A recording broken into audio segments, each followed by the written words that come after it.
साथ मरेंगे साथ जिएंगे। हाय रे हाय रे ये दुनिया मतलब वाले हैं। हाय साथ मरेंगे साथ जिएंगे अग्नि के साथ फेरा लिए जाते हैं। लेकिन वही मर्दाना के कहीं पैरालिसिस मार दिला अब मल मूत्र कहीं खटिए पकड़े लगल तो मेहरारू कहत कि देवी माई भैया ये बूढ़ऊ के परान कहाँ रख ले ही घर महका के धैले है कहाँ वो साथ देने के लिए तैयार है। ये सब मतलब की यार है। तो स्वामी ने कहा क्या देव मुनि सब यही कर रीति रीति और स्वार्थ लगी कर रही सब रीति माता स्तन पान तक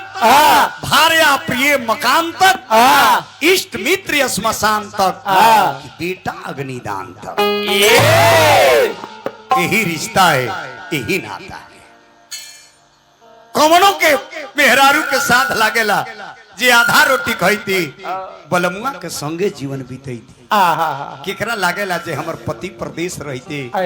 हम घरे सोना के झूला पर झूलती ना दादा ना ना ना। अरे त पैसवे पे ठवलक पर देश हो पिया भइले परदेश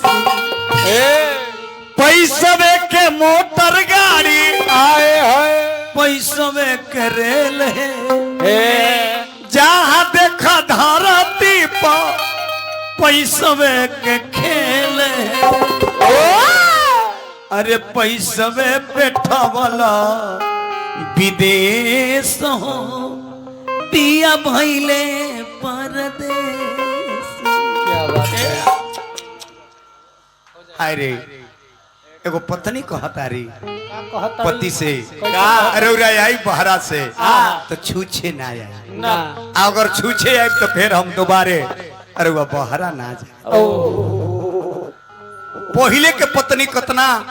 अपना पति के प्रेम करत रहे। पहले मोबाइल ना रहे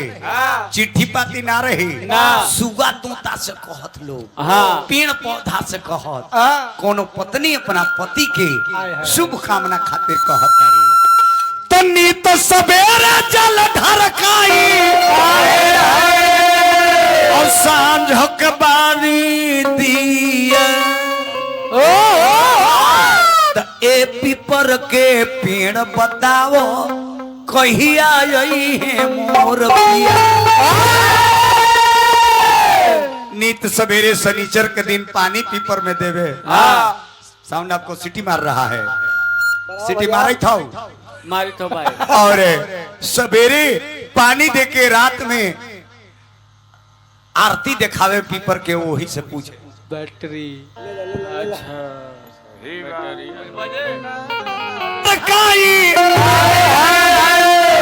सांझक बारी दिया ये सब पुराण गीत रहला कि ए पीपर के पेड़ बतावो कहिया आई है मोर पिया। सुगा से तोता से कौआ से पत्नी अपना पति के आवे के आभास ज्ञान करब हम तो रे दादा दुर्भाष हो गई बा तो दुर्भाग्य हो गई बा।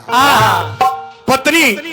पति के इंतजार करो तारी और रो तारी छछन तारी कह तारी का कहतारी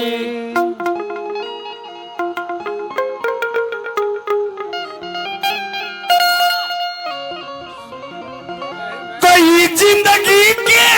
मोर राजा अरे जहर कइले बा गवना करा के चल गई नहीं दादा हाथ के मेहदियो ना छूटल रहे रउआ बहरा चल गई नहीं नया नबेली घर में छछना तारी और रउआ बहरा में जाके मजा मारा तानी कह तारी का कहतारी तई जिंदगी के ए मोर राजा और जहर कइले बा बहरा में जाके एगो लभर कइले बहरा में जाके एगो लभर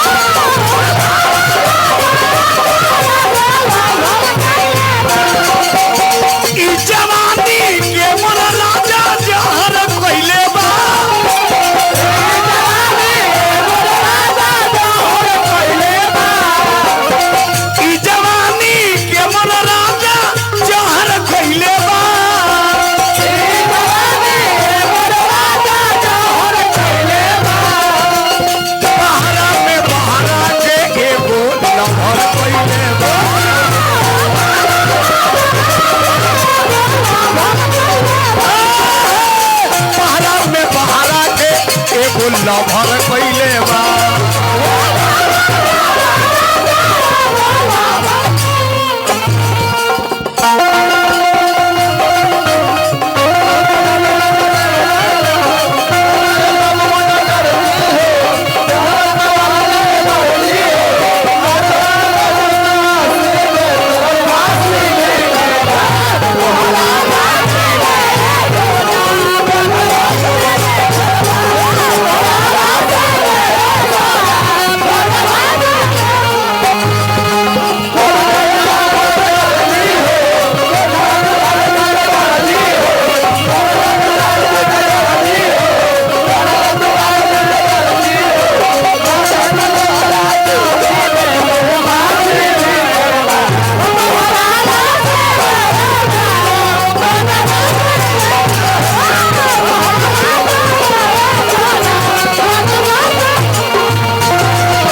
भाव में का कहतारी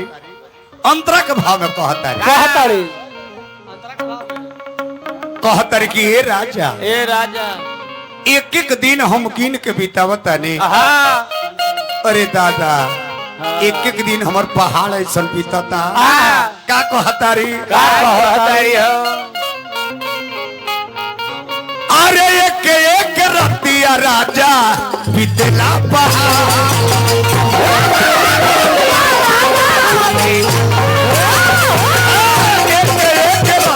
राजा दिखला पहाड़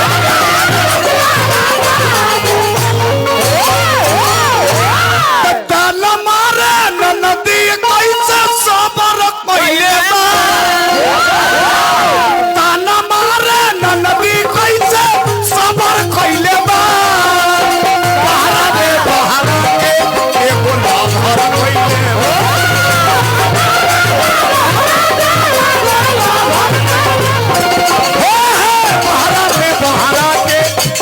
लभर कइले बा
कहतारी का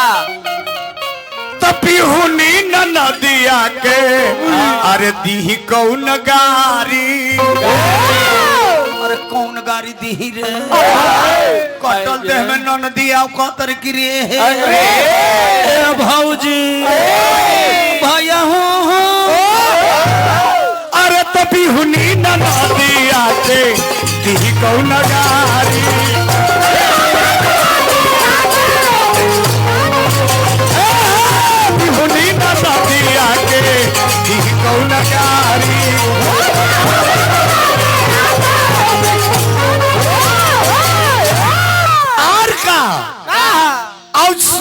सरकारी पराई पर वहाँ के गाड़ी तो छोड़ी सरकारी पराई पर वहाँ के गाड़ी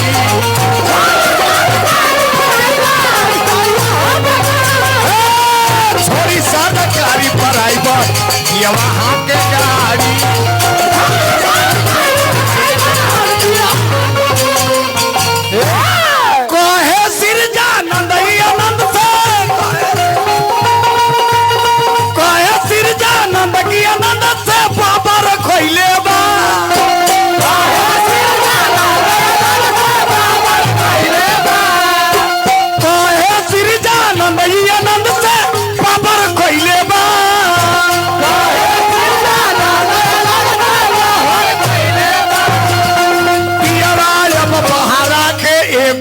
लभर कोइले बा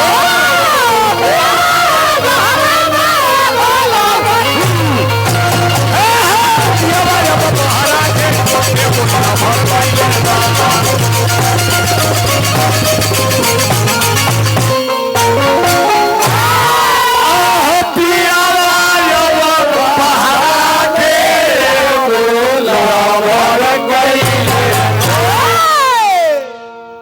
पियवा या बहरा के एगो लभर कोइले बा और सीट रहते ऊपरे से एगो सीट कवर कोइले बा दे ही जे उड़ान अब लेलन भैया अकेले के तना अब गतवा गवै पुनीता हे राम सीता हे राम